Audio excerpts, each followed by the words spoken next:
뉴멕시코의 뜨거운 사막에서 그리고 케이프 커네버럴의 산호초 해안가에서 발사된 로켓과 미사일은 1950년대 우주 탐사의 서막이자 냉전의 신호탄이었다. 냉전 시대의 로켓 개발 경쟁에 대해 알아본다.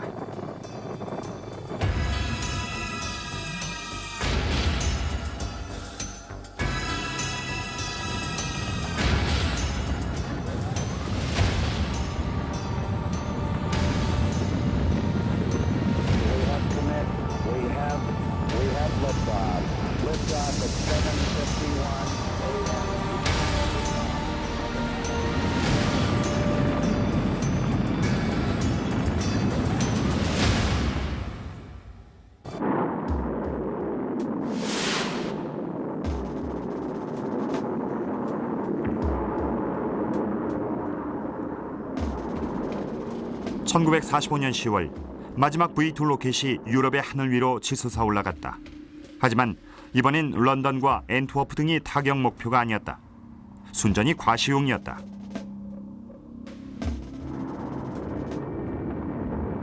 독일의 V2 로켓 발사는 연합국 측의 지지부진한 로켓 개발과는 하늘과 땅 차이였다.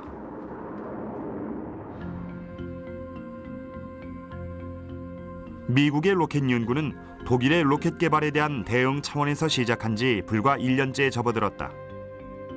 캘리포니아 공과대학의 제트 추진 연구소에서 미 육군의 위임을 받아 장거리 로켓 실험을 처음으로 실시했다. 프라이빗이란 이름을 붙인 소형 고체 연료 로켓이 개발됐다. 900kg 무게의 액체 연료 로켓을 만들기 위한 예비 단계였다.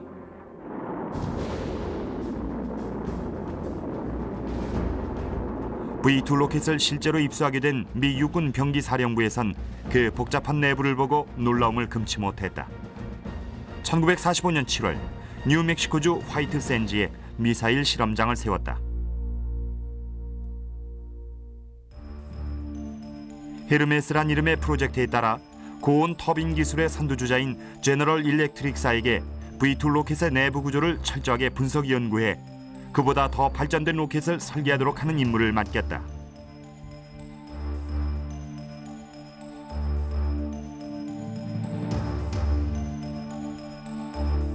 (1946년 1월) 베른헤어 폰 브라운과 20여 명의 독일 로켓 개발팀 멤버들이 페이퍼 클립 작전이란 이름의 미국 정부의 특별 계획에 따라 화이트 샌즈에 도착했다.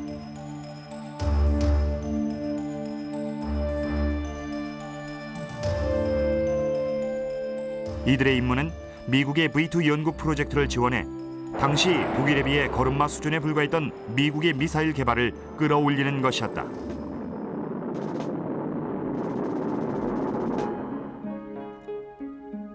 미 육군 병기개발연구소의 홀거 토프토이 대령은 독일의 미사일과 연구 인력들을 화이트 샌즈로 옮기는 임무를 맡고 있었다. 그는 헤르메스 프로젝트의 연구 영역을 확대하는 방안을 궁리했다. 각 대학과 정부 산하 연구소에 특별한 연구 기회가 주어졌다. 1946년 1월 토프토이 대령 주재로 회의가 열렸죠. 그는 V2에 대해 설명하면서 탄두 공간 속에 폭탄을 넣는 대신에 과학 장비를 집어넣는 방향으로도 연구해보라고 권유했습니다. V2가 원래 폭탄으로 만들어졌지만 이걸 대기권 상층부를 연구하거나 각자 관심 있는 과학 연구에 활용하는 방안을 찾아보라는 것이었습니다.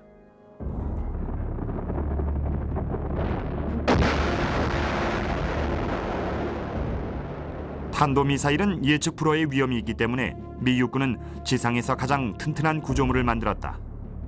160km 상공에서 떨어지는 V2의 폭발 충격에도 견딜 수 있도록 강화 콘크리트로 지은 건물이었다.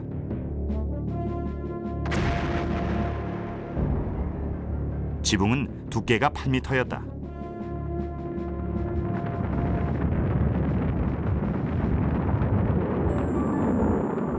(1946년 4월 16일) 최초의 비행은 불과 20초 만에 끝났다. 발사대에서 1600m쯤 올라가다가 제트 날개 이상으로 추락한 것이다.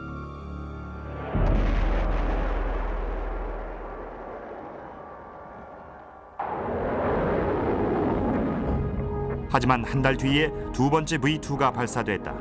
이번엔 순조롭게 치솟아 올랐다.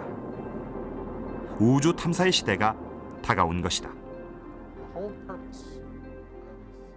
로켓을 이용해 대기권 상층부를 연구하겠다는 의미는 로켓에 관측 장비를 탑재해서 지상 160km 정도의 고도까지 쏘아 올린다는 겁니다.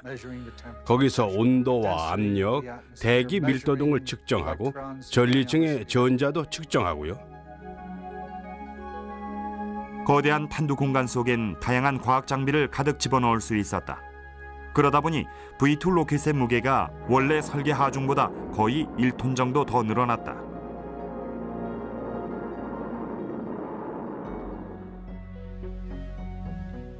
또 다른 어려운 문제 가운데 하나는 측정한 데이터를 회수하는 것이었다. 초기에는 측정 결과를 무선 전송하는 데도 한계가 있었고 데이터 저장 장치를 로켓에서 분리하는 것도 100% 성공하진 못했다. 따라서 로켓이 지상으로 떨어졌을 때 충격을 견뎌낼 수 있는 보호용 케이스 속에 기록 장치를 넣는 방안이 강구됐다. 1946년 10월에 쏘아 올린 V2 13호에서 이런 방식이 시도됐다. 로켓 내부에 3cm 두께의 강철로 둘러싼 동사진 카메라를 장착했다.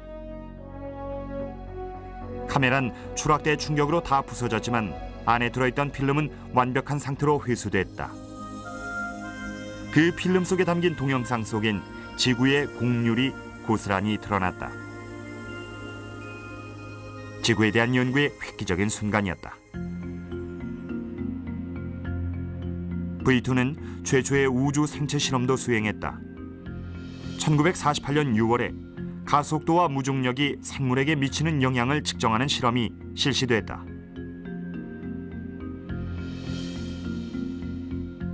알버트란 이름의 체중 4kg의 짧은 꼬리 원숭이를 마취시킨 뒤 맥박수를 지구로 무선 전송하도록 장치했다. 원숭이는 특수 제작된 격실 속에 집어넣었다.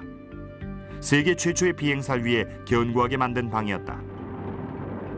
하지만 원숭이는 이미 발사 전에 소형 캡슐 속에서 질식사한 것으로 보인다. 지상으로 귀환했어도 낙하산의 오작동 때문에 살아남긴 어려웠을 것이다. 화이트 샌즈에서 이루어진 또 하나의 실험은 더욱더 높은 고도로 올라가기 위해 V2의 앞부분을 제트 추진 연구소에서 개발한 워코퍼럴이란 이름의 소형 탐사 로켓으로 대체한 것이다. 이 새롭게 구성된 로켓을 범퍼라고 명명했다. 서구에서 발사된 최대 규모의 2단계 로켓이 됐다. 범퍼는 아주 흥미로운 계획이었죠. 보안 유지도 철저했습니다. 2단계 로켓이라는 새로운 형태를 창안해냈기 때문이에요.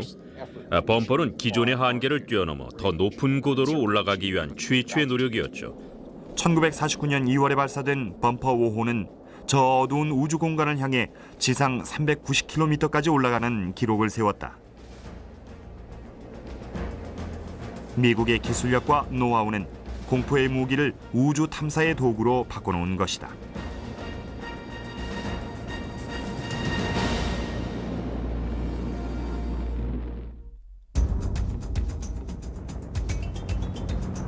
(2차) 대전이 끝날 무렵에 미 해군은 로켓 개발에 대해 많은 경험을 쌓아놓았다.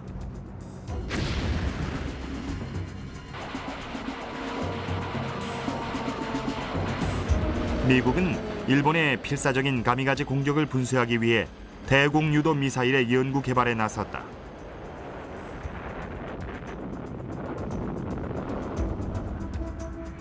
세계 최초의 레이더 유도 공대지 미사일인 배트가 고성능 전자전 장비 개발의 산실인 미 해군 연구소에 의해 개발됐다.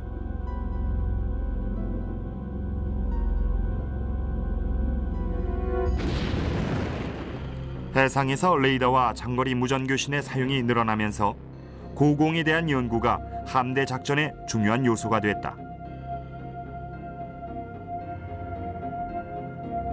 로켓을 이용해 대기권 상층부를 연구한다는 개념이 등장하자 미 해군 소속의 과학자와 엔지니어들이 선두에 나섰다.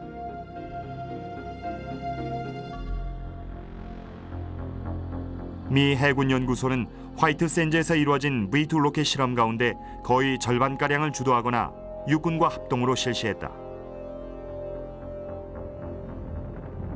하지만 과학적 연구가 급속도로 진행되면서 실험에 쓸 로켓이 부족해졌다. 제 상관이 말하기를 저 V2 로켓도 결국 다 소모될 거야. 그때 가서는 어떻게 할 건가 묻길래 우리도 자체적으로 로켓을 만들어야 한다고 했더니 저더러 맡아보라고 하더군요. 바이킹이란 이름의 신형 로켓은 대기권 상층부를 연구하는 게 목적이었지 무기로 개발된 게 아니었다. 하지만 기술적 수준에서 V2를 훨씬 뛰어넘었다. 우주로 또는 가까운 우주로 물체를 보내는 것만을 원한다면 V2를 만드는 것만으로도 족합니다. 그 이상을 원하지는 않는다면요. 하지만 바이킹은 많은 기술적 혁신의 산물입니다. 무게를 줄이기 위해 연료 탱크는 기체 속에 집어넣었다. 표면은 강철 대신에 알루미늄으로 만들었다. V2보다 더 날씬하고 매끈한 형태가 되면서 안정성도 높아졌다. 1949년 3월 새로운 로켓 바이킹의 발사 실험이 최초로 실시됐다. 엔진 진동이 전체 구조에 미치는 영향을 관측하기 위해 지상에서 정지 발사했다.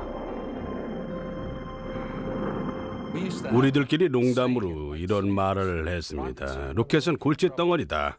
로켓 때문에 골치 아팠거나 지금 골치를 썩고 있거나 앞으로도 그렇게 될 것이더라고요.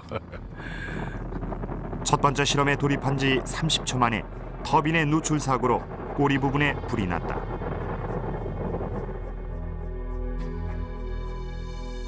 바이킹은 처음부터 여러 가지 문제에 봉착했다. 따라서 완성되는 데까지 3년 가까이 걸렸다는 것도 놀라운 일은 아니다. 바이킹 내부 장치 가운데 가장 혁신적이고 기대를 모은 부분은 수평 유지형 모터였다. 로켓의 분사구가 사방으로 자유롭게 회전하도록 만들어졌다. 이론적으로는 좋은 해결책이었지만 그때까지 실제로 성공시킨 사람은 없었다. 그걸 우리가 성공시켰죠. 오늘날의 모든 액체 연료 로켓은 수평 유지형 내지 회전형 모터 방식입니다. 1949년 5월 3일 바이킹 1호가 사막의 하늘 위로 순조롭게 올라갔다. 회전형 모터는 실험거리의 중간까지 로켓을 똑바로 날아가게끔 했다. 한편 워싱턴 DC에선 바이킹 계획에 중대한 영향을 끼칠 수 있는 일들이 진행되고 있었다. 바이킹이 아직 설계 단계에 있을 무렵 미 해군 작전 부참모장 댄 갤러리 제독은 배 위에서 대형 로켓을 발사하는 방안의 타당성을 연구했다. 샌디 작전이라고 명명한 이 프로젝트를 수행할 당시 실험해 볼 수 있는 로켓이라곤 V2뿐이었다. 해군 관계자들은 연료 주입과 발사 과정에 대한 교육을 받았고 실험에 쓸 로켓 2기와 필요한 장비들이 운송돼 항공모함 미드웨이호 선상에 실렸다.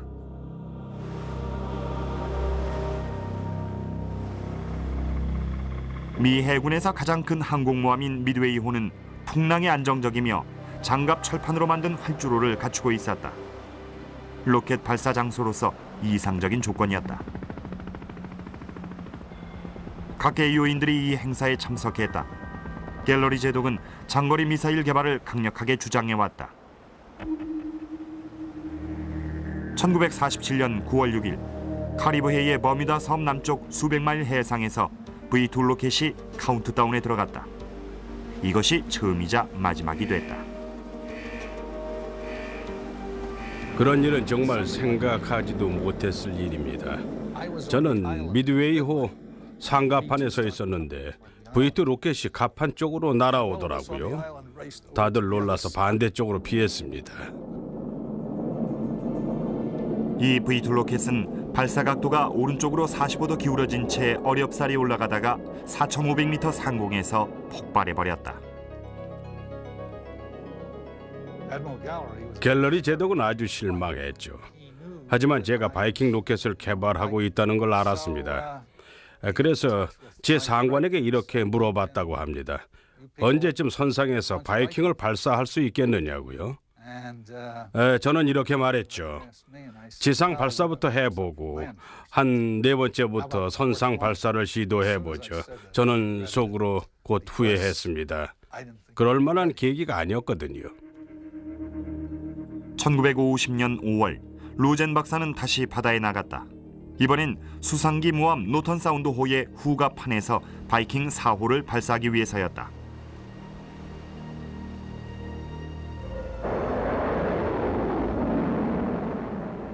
배의 진동을 보완하기 위해 상당한 주의를 기울였다. 소형 고체 연료 모터를 장착한 모형 바이킹 로켓으로 먼저 실험해 보기도 했다.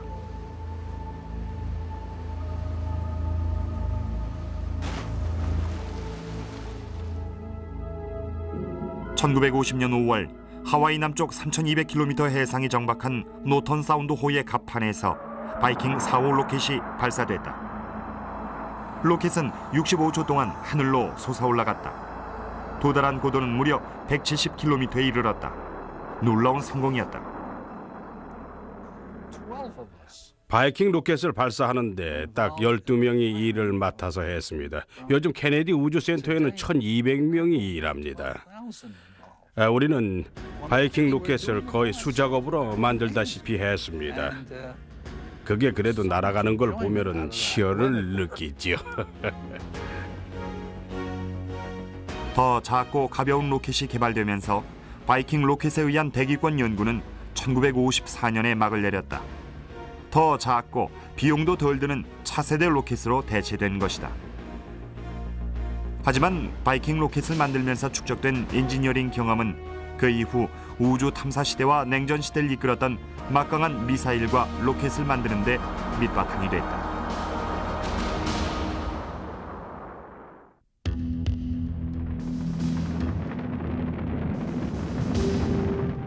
화이트 샌즈에서 발사된 모든 V2 로켓은 과학적 연구 목적이라도 한 방 쏘았다는 표현을 썼다. 2차 대전 때 독일군과 마찬가지로 미 육군도 로켓을 무기화한 탄도미사일 개발을 당연시했다. 하지만 미 해군과 공군은 탑재 하중과 정확도에 대해 확신을 갖지 못했다. V2 로켓의 초보적인 유도 장치와 1톤 무게의 탄두는 군사적 관점에서 볼 때 그리 매력적이지 못했다. 거의 5톤이나 되는 원자 폭탄에 비해 폭탄으로서의 성능도 뒤떨어졌다. 미 공군은 미군 가운데서 최초로 대륙간 미사일의 가능성을 궁리했다. 즉 8,000km 떨어진 곳까지 목표로 삼는 것이다. V1과 V2의 사정거리가 300km 불과한 상황에서 너무나 어려운 주문이었다.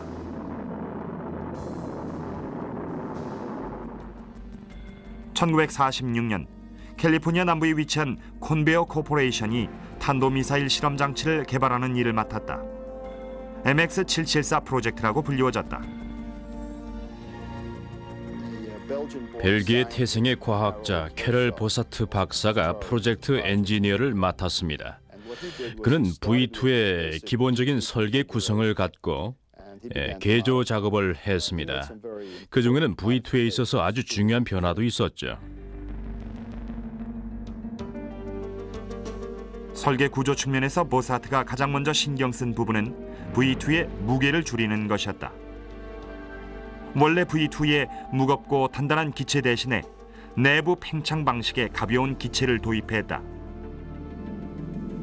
또한 항공기의 연료를 날개에 직접 주입하는 소위 웨트윙 방식을 사용함으로써 MX774의 추진제 탱크는 미사일 구조의 일부분이 됐다.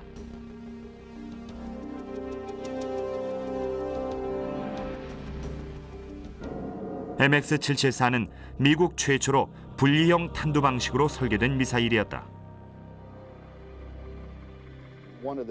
정확도 면에서 미사일 자체가 만들어내는 항력이 문제였습니다.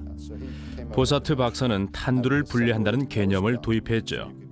보조 추진 장치를 제거한 채로 선단부가 목표물을 향해 날아가게요.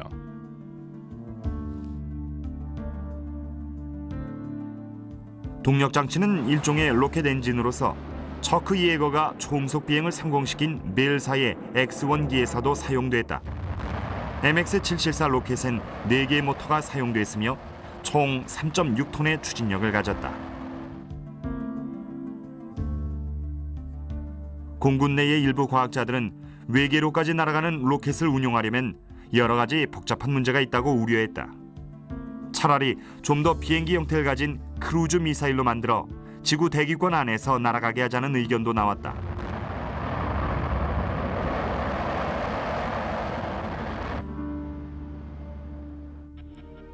미 공군은 예산상의 이유로 MX-774 로켓 개발을 중단했다. 하지만 콘베어사로 하여금 비행 실험까지는 완료하도록 했다.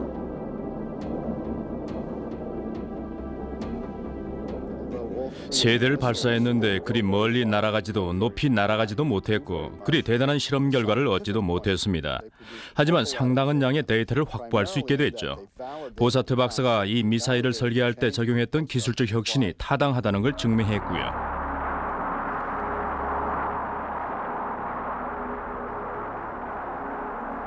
콘베어사는 MX-774 로켓의 잠재적 가능성을 보고 자체적인 연구를 계속했다. 여기서 축적된 지식이야말로 나중에 미국 최초의 대륙간 탄도미사일 개발의 초석이 됐다.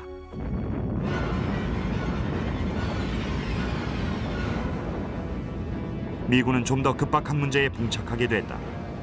1949년 8월 소련이 원자폭탄 실험에 성공했다. 미국의 핵무기 독점이 끝난 것이다. 핵전쟁의 공포가 1950년대에 어두운 그림자를 드리웠다. 미국에선 탄도미사일보다는 원자폭탄을 투하할 수 있는 유인 폭격기나 크루즈 미사일 개발이 우선시됐다.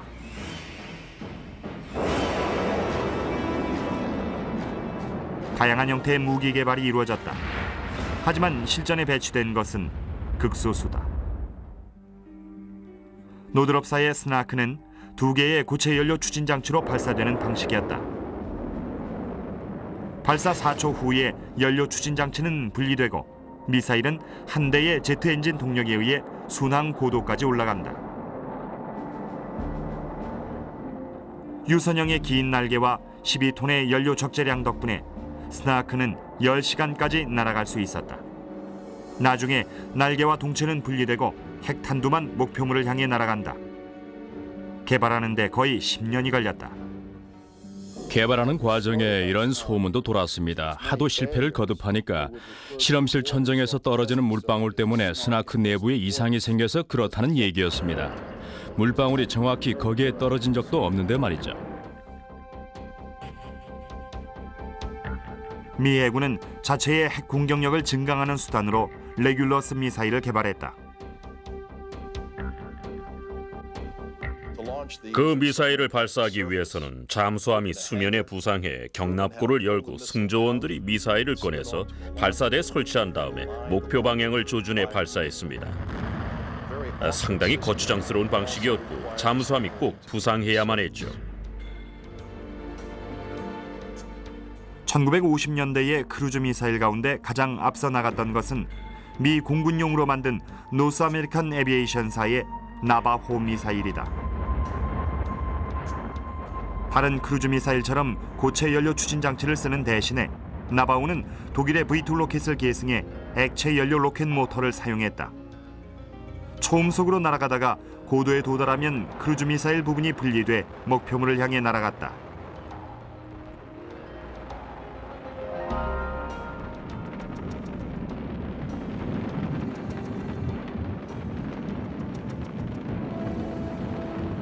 (1957년) 나바호 프로젝트가 취소되면서 대륙간 크루즈 미사일을 개발하려는 노력은 중단됐다. 하지만 나바호는 후대에 큰 영향을 끼쳤다. 나바호는 기술적인 관점에서 아주 소중한 자산이었습니다. 특히 노스 아메리칸 에비에이션사의 로켓 엔진은 그 후 모든 군사용 미사일 프로그램에 사용됐습니다. 크루즈 미사일은 그 성능의 한계에 봉착했고 탄도미사일에 대한 반대로는 사라졌다.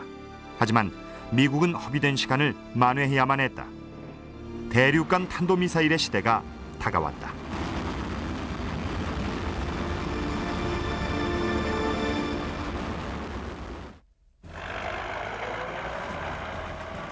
2차 대전 종전 이후 삭감돼가던 미 국방 예산이 1950년 한국전 발발을 계기로 반전됐다.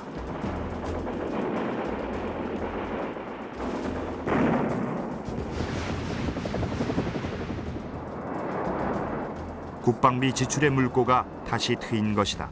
하지만 각 군 사이의 경쟁 때문에 탄도미사일 개발 노력은 분산됐다. 베르네어 폰 브라운과 독일 출신 로켓 엔지니어들은 엘라바마주의 레드스톤 미 육군 병기창으로 자리를 옮겨서 사정거리 320km의 핵탄두 탑재 미사일을 개발하기 시작했다. 한편 미 공군은 콘베어사에 새로운 연구를 주문했다. 대륙간 사정거리를 가진 탄도미사일을 설계하란 것이었다. 목표 지점 500m 반경 안에 4톤짜리 핵탄두를 투하할 수 있을 정도의 정확도를 원했다. 콘베어사에서 제안한 아틀라스란 이름의 미사일은 길이 30m에 무게가 약 120톤 나가는 대형으로 로켓 엔진 넉 대의 추진력이 필요했다.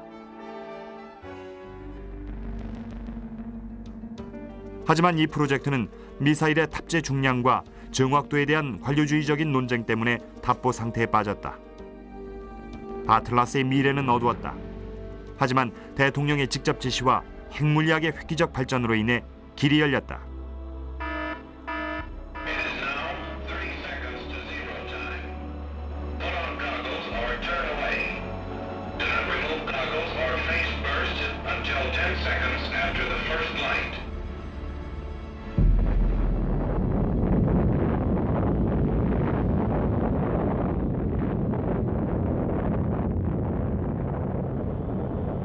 (1952년 11월) 미국은 세계 최초의 수소 핵융합 또는 열 핵융합이라고 불리는 폭탄 장치를 발파시켰다.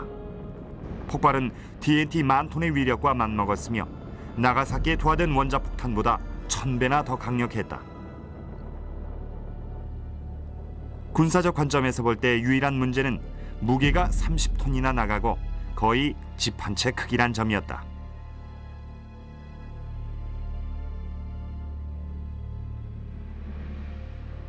탄도미사일 개발을 주장하는 측에서는 소위 그 핵무기의 무게를 충분한 수준까지 줄인다고 가정할 때 그 정도 무게 절감이면 아틀라스 미사일은 절반 크기로 만들 수 있고 따라서 추진력도 덜 들인다면 정확도도 높아진다는 것이다. 1953년에 집권한 아이젠하워 대통령은 모든 무기 개발에 대한 심사 작업에 착수했다. 아이젠하워 대통령은 경제적인 관점에서 국가 재정을 건전화하는 걸 우선시했습니다. 예산을 삭감할 곳을 찾았죠. 지속시킬 만한 것과 폐지할 것을 구분했습니다. 당시 37살로 미 공군 참모총장 특별보좌관이었던 트레버 가드너가 탄도미사일 개발 계획에 대한 조사를 맡았다. 그는 한마디로 불독 스타일이었습니다. 고분고분하지 않았죠. 아주 유능한 사람이었지만 뭐든지 싸워서 쟁취하려는 타입이었습니다. 신경 안정제가 필요하다고나 할까요? 하여간에 공군 내 참모들 중에서 그에게 시달리지 않는 사람이 없었습니다. 가드너는 탄도미사일의 가능성에 대한 객관적인 분석을 원했다. 아틀라스로 계속 가야 할지 아니면 스나크나 나바호로 가야 할지 중대한 기로였다. 소련이 자체적인 핵무기 실험을 했다는 첩보가 입수됐다. 크기가 축소된 이 핵무기를 운반하기 위해 120톤의 추진력을 가진 거대한 로켓이 설계됐다는 것이다.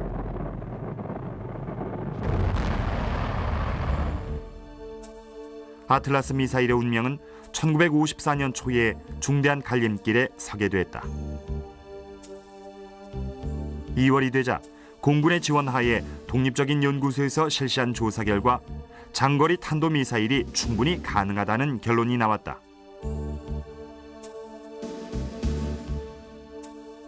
그 분야의 선구적인 과학자와 엔지니어들이 아틀라스 개발 계획의 즉각 실시를 주장하고 나섰다.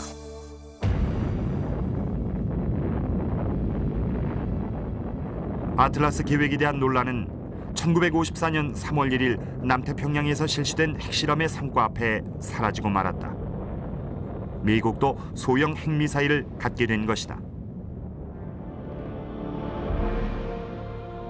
2차 대전 당시 폭격기 조종사로서 엔지니어링 경험이 풍부한 버나드 슈리버 장군이 트레버 가드너의 강력한 추천으로 아틀라스 개발 계획의 책임자가 됐다. 700kg 나가는 메가톤급의 핵무기라는 개념은 저에게 정말 충격적이었습니다. 대륙간 탄도미사일의 크기를 획기적으로 줄이게 된 거죠. 연구원들은 이런 제안을 내놨습니다. 어떤 일이 있어도 추진한다. 국가적 최우선순위로 개발한다. 그리고 독자적인 관리 시스템을 세운다는 거였죠. 1960년까지는 작전 배치가 가능하도록 해야만 하기 때문이에요. 슈리버 장군은 전에 보지 못한 새로운 방식으로 업무를 추진했다. 유도 장치부터 추진 장치, 탄두와 산단부를 모두 동시에 개발하는 것이었다. 그는 병행 작업 방식이라고 불렀다. 병행 작업이라는 의미는 실전 배치를 염두에 둔 발상입니다. 단순히 실험 연구와 개발 그리고 테스트만 하는 것으로 끝나는 게 아니라 인력 훈련도 실시해야 하고 물자 보고 시스템도 갖춰야만 했던 거죠. 그 모든 게 갖춰져야만 실전 배치가 가능하죠. 미사일만 만든다고 되는 건 아닙니다. 슈리버 장군은 시간과의 싸움이란 점을 명심했죠. 소련이 언제 핵탄두 로켓을 완성할지 모르는 급박한 상황 하에서 그야말로 전력 투구했던 겁니다.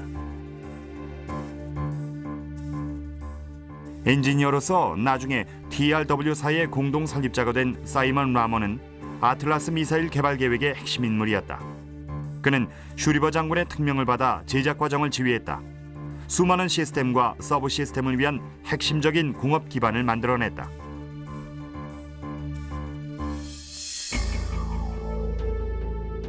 프로젝트 엔지니어였던 모사트 박사는 새로운 탄두의 무게조차 모르는 상황에서 작업에 착수했다. 기체를 최대한 가볍게 하기 위해 표면을 동전 두께 정도의 스테인리스 스틸로 만들었다. MX774를 만들 때 개발한 내부 팽창형 구조는 기체를 일단 압축시켜 놔야 한다. 안 그러면 자체 무게를 못 이기고 만다.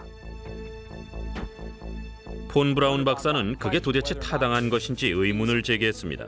그래서 기체를 압축시켜 놓은 상태에서 브라운 박사의 조수 한 명이 큰 쇠망치를 갖고 발사할 로켓 옆구리에 구멍을 뚫어보려고 했죠. 그런데 압축이 돼 있기 때문에 조금 찌그러졌다가 다시 원상태로 복원되곤 했습니다. 그 조수는 하여간 죽어라고 쇠망치를 휘둘러댔었죠. 새로 개조한 아틀라스는 길이 22m에 직경 3m였다. 석대 엔진으로부터 16톤의 추진력이 나온다. 이는 동시 타단 점화라는 독특한 방식으로 작동한다.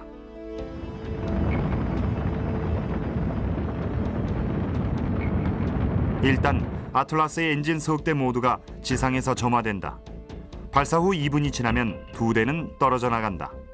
남은 한 대만이 나머지 2분 30초 동안 더 작동함으로써 탄두가 최대 거리를 날아가게끔 한다.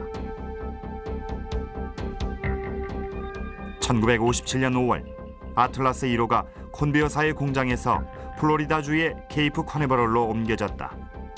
이곳에 발사대가 설치됐다. 6월 11일 드디어 미사일이 발사됐다. 발사한 지 1분도 채 안 돼서 두 개의 추진 엔진 가운데 한 개가 고장나는 바람에 공중에서 맴돌기 시작했다. 최초의 아틀라스 미사일은 거대한 불덩이가 돼 추락했다. 그리고 아틀라스 2호도 비슷한 결과를 낳았다.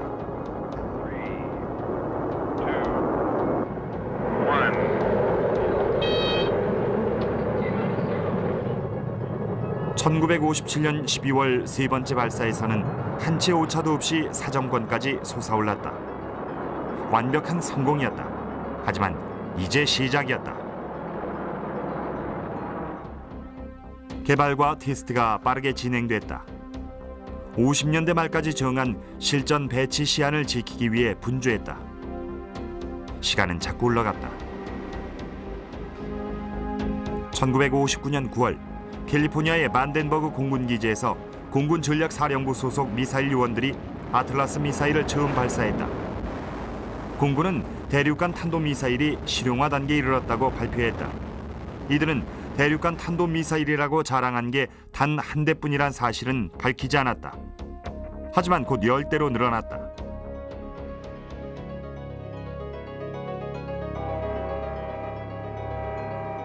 사이먼 라모의 기술력, 그리고 트레버 가드너와 슈리버 장군의 업무 추진력은 대륙간 탄도미사일 개발의 초석이 됐다.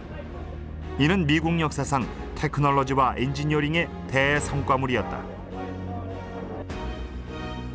그 후 5년 동안 아틀라스 미사일은 미국의 핵 억지력의 상징으로 자리매김했다가 나중에 차세대 대륙간 탄도미사일 타이탄과 미니트맨에게 자리를 내줬다. 하지만 이 과정을 통해 입증된 내부 팽창형 구조의 로켓은 새로운 임무를 맡게 됐다. 우주 탐사 경쟁의 선두주자로 나선 것이다.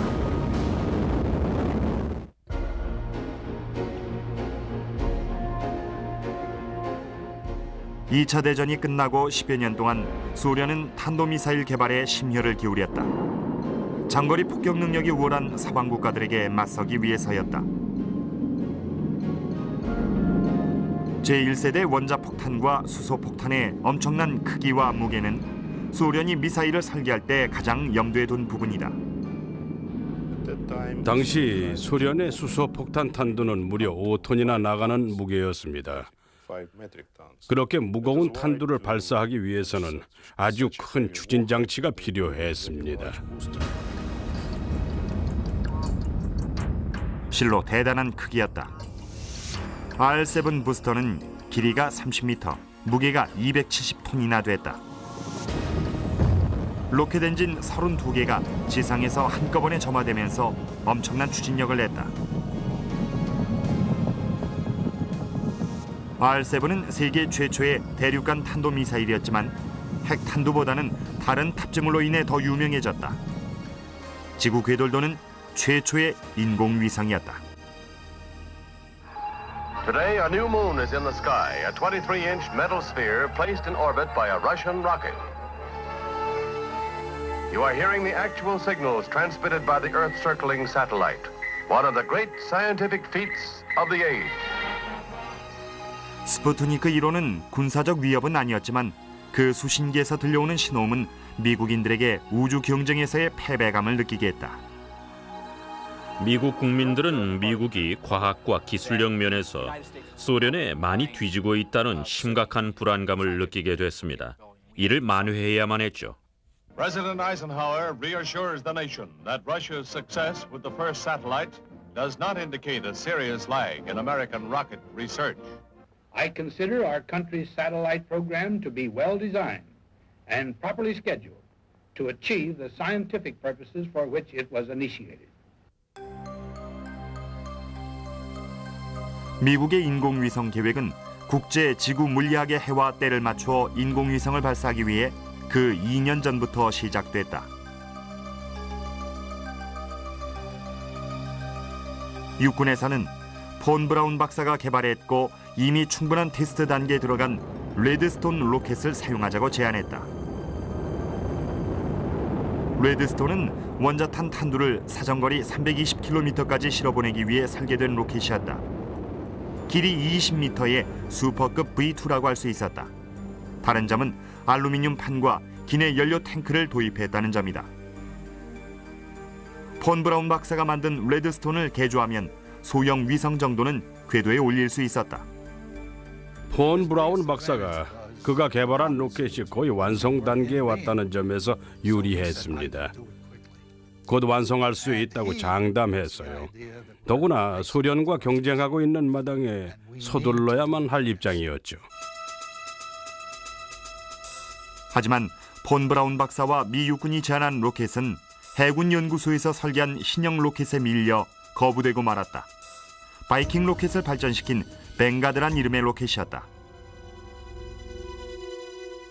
폰 브라운 박사는 벵가드 로켓이 아직 설계도 수준에 불과하다고 비판했습니다. 맞는 말이었죠. 실제로 만들어진 게 한 대도 없었으니까요. 하지만 바이킹 로켓과 에어로비 로켓을 만든 경험을 토대로 새롭게 설계한 것이었어요. 소련을 추월하겠다는 미국의 기대는 1957년 10월 스푸트니크 1호의 성공으로 좌절됐다. 소련이 우주 경쟁에서 이긴 것이다. 한 달 뒤엔 450kg 무게의 스푸트니크 2호를 발사했다. 아이젠하워 대통령은 비판의 도마 위에 올랐다.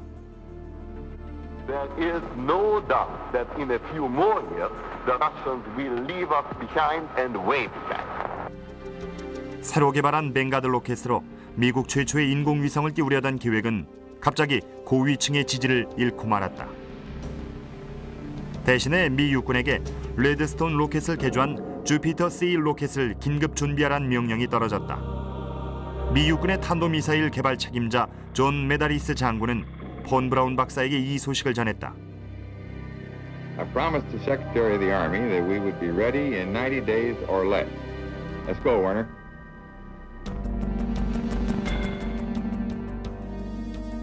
한편 뱅가드 로켓의 테스트 단계도 발사 시기를 앞당기기 위해 축소됐다. 1950년 12월 6일 케이프 커네버럴에서 1.3kg 무게의 미니 인공위성이 처음으로 완성된 뱅가드 로켓의 산단부에 장착됐다. 원래 로켓은 그게 아니었죠. 그 로켓은 아직 실험용 로켓이었어요. 최초로 조립된 3단 추진식 로켓입니다. 하지만 전 세계의 눈이 우리를 주목하고 있었고 미국으로서는 뭔가 보여줘야만 했습니다.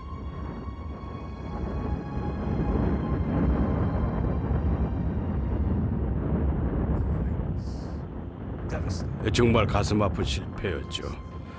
로켓 개발 경쟁에서 제가 경험한 가장 참담한 사건이었습니다. 위험성이 높다는 건 알고 있었습니다. 한 번도 실험해보지 않은 상태에서 일종의 도박을 했던 셈입니다. 그래도 성공하기만을 바라면서요. 이제 미 육군의 차례였다. 온 국민적 기대가 케이프 커네버럴의 발사대에 서 있는 주피터 C 로켓에 집중됐다. 1958년 1월 30일 저녁 제트 추진 연구소에서 개발한 익스플로러 1호 위성이 로켓에 장착됐다.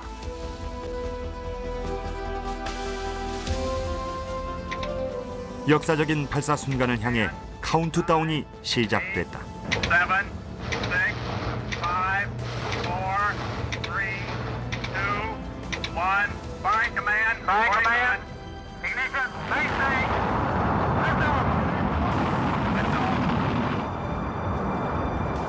저녁 10시 48분 주피터 C 로켓이 순조롭게 발사됐다. 이륙한 지 1시간 53분 뒤 익스플로러 1호 위성의 신호가 포착됐다. 미국 최초의 인공위성이 지구 궤도를 돌기 시작했다. 드디어 소련의 스푸트니크 5를 따라잡은 것이다. 그로부터 석 달 뒤 미국의 국가적 망신을 샀던 뱅가드 로켓도 소형 위성을 지상 5,600km 밖의 우주 공간으로 보냈다. 지금도 이 소형 위성은 지구 궤도를 돌고 있다. 앞으로도 수천 년 동안 계속 그러할 것이다.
이것은 지구상에서 벌어진 가장 화려한 볼거리였다고 말할 수 있다.